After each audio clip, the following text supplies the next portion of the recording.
Welcome back guys. तो आज हम लोग एक्सरसाइज 5A का क्वेश्चन नंबर 7 सॉल्व करने वाले हैं, जो कि लास्ट क्वेश्चन है इस एक्सरसाइज का, और थोड़ा सा ट्रिकी क्वेश्चन है इस सेंस में कि इसमें बहुत सारी इन्फॉर्मेशन है। तो स्टार्ट करते हैं और देखते हैं कि किस तरीके से हम इन्फॉर्मेशन को ब्रेक करके इस आंसर को सॉल्व करेंगे। तो इस क्वेश्चन में बेसिकली कहा यह जा रहा है कि एक शॉपकीपर 300 आर्टिकल्स खरीद रहा है एट द कॉस्ट ऑफ $1500। इस इन्फॉर्मेशन को मैं यहाँ लिख लेता हूँ कि वो 300 आर्टिकल्स खरीद रहा है at the cost price of $1500। ये कॉस्ट प्राइस आ गई 300 आर्टिकल्स की, राइट। अच्छा, मुझे उसने बता दिया कि वो 260 आर्टिकल्स को सेल कर रहा है और उनके ऊपर 20% प्रॉफिट कमा रहा है, राइट। तो इसमें से जो 260 आर्टिकल्स हैं उनकी जो भी सेलिंग प्राइस होगी, सेलिंग प्राइस के नीचे मैं 260 लिख रहा हूँ ताकि मैं डिस्टिंग्विश कर सकूँ बाकी आर्टिकल्स की सेलिंग प्राइस से। सेलिंग प्राइस ऑफ 260 आर्टिकल्स पे वो 20% प्रॉफिट कमा रहा है, राइट।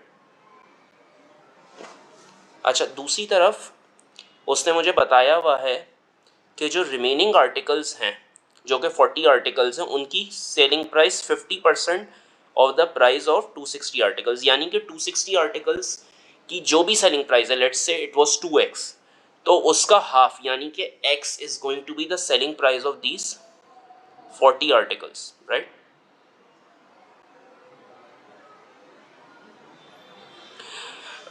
तो इसके लिए सबसे पहले the easier way out is going to be कि मैं सबसे पहले ये निकाल लूँ कि भाई कॉस्ट प्राइस इन 1500 आर्टिकल्स की, सॉरी 300 आर्टिकल्स की थी क्या। तो कॉस्ट प्राइस में निकालने के लिए बहुत ही सिंपल है, $1500 को डिवाइड कर दूंगा फ्रॉम 300, मेरे पास आ जाएगी $5। ये कॉस्ट है एक आर्टिकल की, cost price of one article, right. अब इसके अगेंस्ट मुझे ये सही सी बात है, जो 260 आर्टिकल्स हैं मैं अब ये उनके ऊपर काम कर रहा हूँ, राइट। 260 आर्टिकल्स हैं, मैं उनके ऊपर ये काम कर रहा हूँ। मुझे पता है कि कॉस्ट प्राइस ईच आर्टिकल की $5 है। कॉस्ट प्राइस को हमेशा हम 100% लिखते हैं रेशोज में। और सेलिंग प्राइस क्या है, सेलिंग प्राइस मुझे पता नहीं है क्या होगी, लेकिन मुझे ये मालूम है कि उस पर 20% प्रॉफिट आ रहा है, इसका मतलब मैं 120% लिख दूंगा। द रीज़न कॉस्ट प्राइस को हम हमेशा 100% लिखते हैं क्योंकि हमेशा हम पहले ख़रीदेंगे फिर किसी चीज़ को बेचेंगे, तो हम हर चीज़ को रिलेटिव टू कॉस्ट प्राइस देख रहे होते हैं, इसलिए हम कॉस्ट प्राइस को इन केसेस में 100% ले रहे होते हैं। तो मेरे पास सेलिंग प्राइस आ जाएगी 260 आर्टिकल्स की, पर आर्टिकल कॉस्ट आ रही है विच इज़ $6, यानी कि इस $6 की प्राइस पे 260 आर्टिकल्स को बेचा जा रहा है। और यहीं से मेरे पास बाकी के 40 आर्टिकल्स की भी आ गई, जो कि हाफ होनी थी, तो हाफ होगी, यानी कि मैं 40 आर्टिकल्स जो बेचे जा रहे हैं वो $3 के ऊपर बेचे जा रहे हैं, जबकि जो 260 आर्टिकल्स हैं वो बेचे जा रहे हैं $6 पर आर्टिकल की प्राइस पे, राइट। अच्छा, अब मुझे जाहिर सी बात है देखना है कि ओवरऑल मैंने $1500 की इन्वेस्टमेंट की थी, मैंने $1500 के आर्टिकल ख़रीदे थे, अब मैंने टोटल कितने कमाए हैं। तो वो कमाने के लिए सबसे पहले यहाँ पे एक सिंपल सा एक डिवीज़न बना देते हैं। जाहिर सी बात है मैंने $6 के 260 आर्टिकल्स बेचे हैं, प्लस मैंने $3 के 40 आर्टिकल्स बेचे हैं।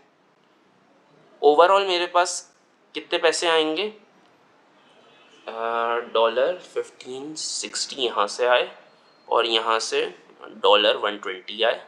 ये मैं अपनी अर्निंग्स निकाल रहा हूँ कि मैंने टोटल पैसा कितना कमाया है। $1680 मैंने इन्वेस्ट किए थे $1500 और मेरे पास आए कितने हैं $1680। अब हम लास्ट पार्ट पे चलते हैं क्वेश्चन के। उसने कहा है express the shopkeeper's profit as a percentage of the cost price, right. तो इसे प्रॉफिट कितना हुआ है, प्रॉफिट निकालना बहुत सिंपल है, selling price minus cost price होता है। इसने 1680 के 300 आर्टिकल सेल किए हैं, जबकि इसने उन्हें ख़रीदा कितने का था, 1500 का, राइट। तो